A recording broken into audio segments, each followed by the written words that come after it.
lost in 2 players was over 31 points per game, and that's why I'm not running to the table on this one. They're only at 125 to 1 to win it all. So with that production lost, I don't think there's value right now. And they have 2 decent recruits with Marianne Jones, okay? And so I think we'll have to just kind of hope for Pat Chambers there and cross our fingers. They were 21-13-1 against the spread last year. So they were a big team that we made money on last year. And, we'll see if that continues. 26-13 overall. Some of those big wins they had, they beat Ohio State a couple times. People thought that they should have been an NCAA tournament type team. The next team I have is Minnesota at number 10. So Minnesota is ranked 63 in team rankings, power ratings, and they return 3 starters. They return shooting guard Dupree McBriar, small forward Jordan Murphy, and power forward Michael Hurt. Point guard, they're going to be playing Amir Coffey probably, and Eric Curry at center. Okay, so they got a nice 4-star recruit in Danielle Oturu, but I don't think it's enough.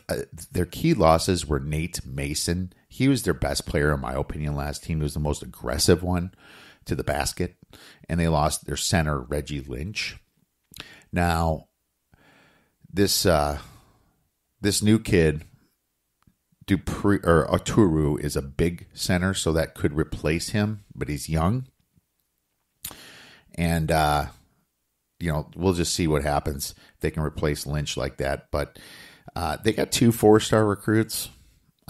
This is a team that played no defense last year. No defense. So this could be a team that you bet the overs on. This team can hang around. They're going to hang around with some teams. And I think that, we'll see how far they go, but I'm not high on them. The next team I am high on, okay? And I think it shows in their power ratings, but it doesn't show as much on their futures. And that team is Iowa. Iowa ranks number 29 in team rankings power ratings, and they return 4 starters. Fran McCaffrey, it's do or die this year because you have the team, buddy. They return Jordan Bohannon at point guard, Isaiah Moss at shooting guard, Tyler Cook at power forward, and Luke Garza at center. Luke Garza, like I said last year, is a tall beast. Tyler Cook, extremely good. Jordan Bohannon can shoot. They were 14-19 last year because they could not play defense. Their games would go to like 160, 170. They're 12-15 against the spread because of that. Everyone would see them score. But then they realized that they just can't play defense, and they ended up blowing it. They ended up not covering. They have a medium schedule. They play Oregon, and they play Pitt in their non-conference. Their key losses is nobody. No one. Okay? Like I said, they return tons of production. If they can just learn how to play defense, they'd be great. All right? They got Joe Weisenkamp, a 4-star recruit this year, somebody to fill in and come off the bench. These guys, if they just knew how to play defense, could be the Wisconsin of 2014 and 2015-ish, So I love their future. I think sometimes you can learn how to play defense a little bit better than you can learn how to shoot. If you can't shoot, you can't shoot. If you can't hit the bullseye and the darts, sometimes you just can't. You're just not accurate. But you can learn how to play defense. So if they did this, I love this 300-1. I love it. I'm taking Iowa 300-1. I think they make the tournament this year. Put a small amount of money on that. This could be my sleeper team in the Big Ten. Purdue is next. That's pretty low for Purdue, right? 8th, do I have them? I believe. Yep, I have them 8th in the Big Ten, and they're usually a top 3 team. They're ranked 13 in the power ratings. I believe that's too high. They return 1 starter, Carson Edwards. A couple guys off the bench. Matt Harms, he's going to come in and replace the big guy Isaac Haas that they lost. They lost Vince Edwards. They lost Dakota Mathias last year. Man, they got a grad transfer in as Evan Bardot, but they lost so much production. They're 80-1 to win it all. I don't like that. I think it's over. That price isn't that good. What they did last year is shoot threes and rebound. That's what they did. And, unfortunately, Vince Edwards was really good at that. Now, Carson Edwards can do it, but they don't have that big boy Isaac Haas to help rebound there. Matt Harms is going to try, but he's kind of thin. I don't think he's going to be as good. No big recruits this year. None. This is a total fade team for me. I'll be looking to fade Purdue. The next team I have as 7th is Wisconsin, my Badgers. Once again, overrated. Okay. Now, the reason that they're ranked 27 in the power ratings is because they returned 4 to 5 starters pretty much. They were very injured last year. The kids that got injured were really young though. Demetrius Trice and Kobe King. But they weren't doing that great last year before they got injured too. So I don't know. I just do not know what to think about how they're ranked so high. Brad Davidson eventually came in last year, started at point guard and did great. So I list him as a returning starter, and he will be starting again. Brevin Pritzel is starting at shooting guard. It was kind of... This team was terrible at shooting last year. They were terrible. They were ranked in the 270s. They couldn't hit free throws. Ethan Happ is an amazing center, but he doesn't have a shot. He just so good under the boards, possibly the best in the NCAA. I think they ranked him number 4 returning guy, like the 4th best in the nation. But if he got a jump shot, this team would be way better. They lost Aleem Ford for 4 to 8 weeks for a... What do they have? I think a toe injury or something. He might be out until conference play, and he was going to start, but Nate Ravers is actually pretty good. And so he was going to be the guy off the bench, but he's going to be a starter now. Their key, their special players would be Ethan Happ, Brad Davidson, and Nate Ravers. Now, they had a great recruit 2 years ago at Kobe King, or last year, but he, like I said, he got hurt last year and missed the season, and we'll see if these teams, if Kobe King and Trice got better, then maybe this team's the one to be on. But right now they're overrated. 125-1. I'm not touching that until I see more of Wisconsin. They have a medium hard schedule playing Xavier, NC State, and Marquette for non-conference. No key losses, but they are 16-15-1 against the spread. They are terrible in the beginning against the spread, and then they got a little bit better. Okay. They were 15-18 last year. First time in 16 years missing the NCAA tournament.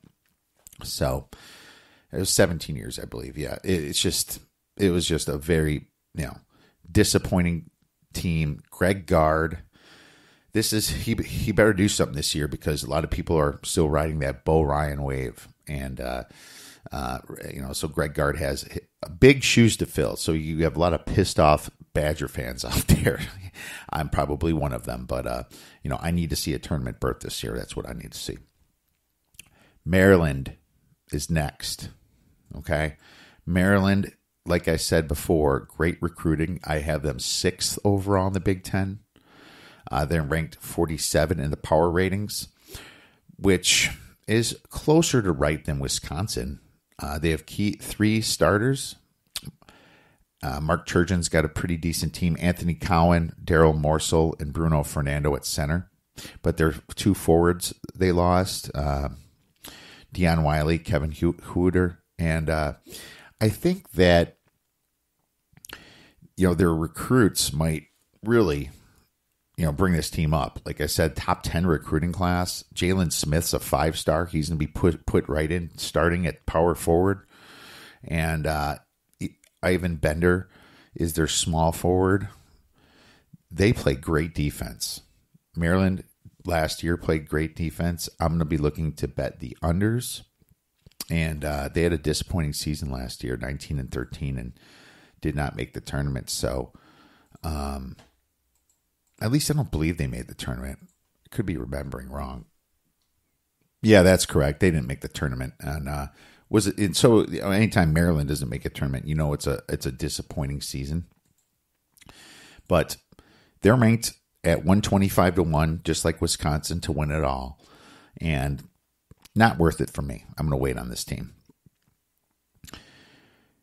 15-12-1 against the spread last year, so they're decent against the spread. That's profitable if you bet them all year.